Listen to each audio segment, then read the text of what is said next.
While Ukraine bleeds and Russia burns billions, one question remains: who is making money from this war? The shocking answer: the West. And today, I'll show you exactly how America and Europe are turning tragedy into profit. Wars don't just destroy nations, they create business opportunities.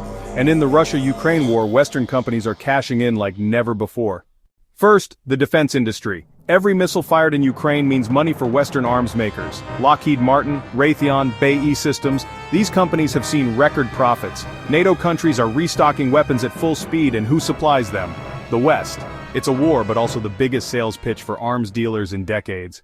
Second, energy. When Europe cut off Russian gas, America stepped in. U.S. liquefied natural gas exports to Europe skyrocketed at premium prices. Oil giants like Exxon, Chevron, BP, and Shell posted record profits in 2022.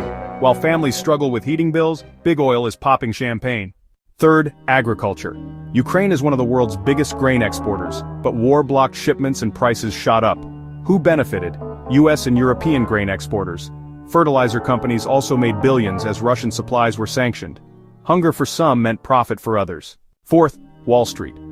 Hedge funds and commodity traders made massive gains from volatility in oil, wheat, nickel, and gold.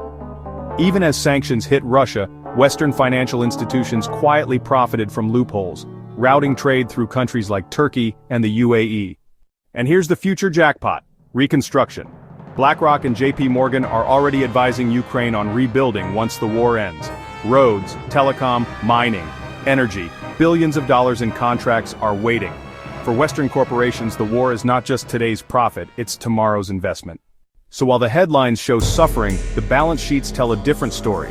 The Russia-Ukraine war is a tragedy for millions, but a business model for the West. Now here's the real question: is the West helping Ukraine, or cashing in on its pain? Drop your thoughts in the comments below, and don't forget to like, share, and subscribe for more deep dives into the stories they don't want you to see.